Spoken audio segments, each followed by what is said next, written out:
প্রিয় খামারি ভাইয়েরা, এখানে যে বাছুরটি দেখতে পাচ্ছেন এটা হচ্ছে কাল ডায়রিয়া রোগে রোগাক্রান্ত। মূলত এটা করোনা ভাইরাস বা রোটা ভাইরাস এই বিভিন্ন কারণে হয়ে থাকে এবং ম্যাক্সিমাম টাইম দেখা যায় তাদের পায়খানাগুলো যে তারা দুধ খায় দুধের মতোই পড়তে থাকে এবং প্রচুর দুর্গন্ধ হয়। সে খাওয়া দাওয়া কমে দেয়, অনেক সময় দেখা যায় ফিজিক্যাল ফিটনেস আগের থেকে ভেঙে পড়ে।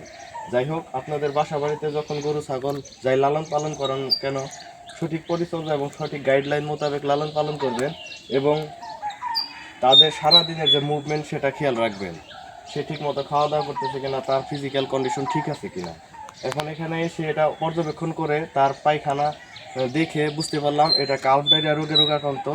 এটা মূলত দুধ খেলে দুধের মতোই পায়খানা করে এবং প্রচুর দুর্গন্ধ হয়।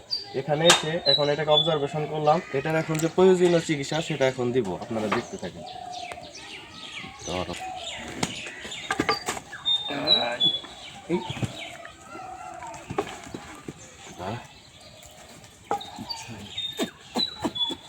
হ্যাঁ, বেশি জোরে না, বেশি জোরে ধরলে পড়ে যাবে। আস্তে ধর। আই গেল।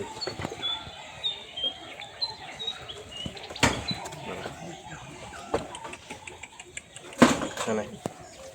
আরেকটা। কিছু নাই।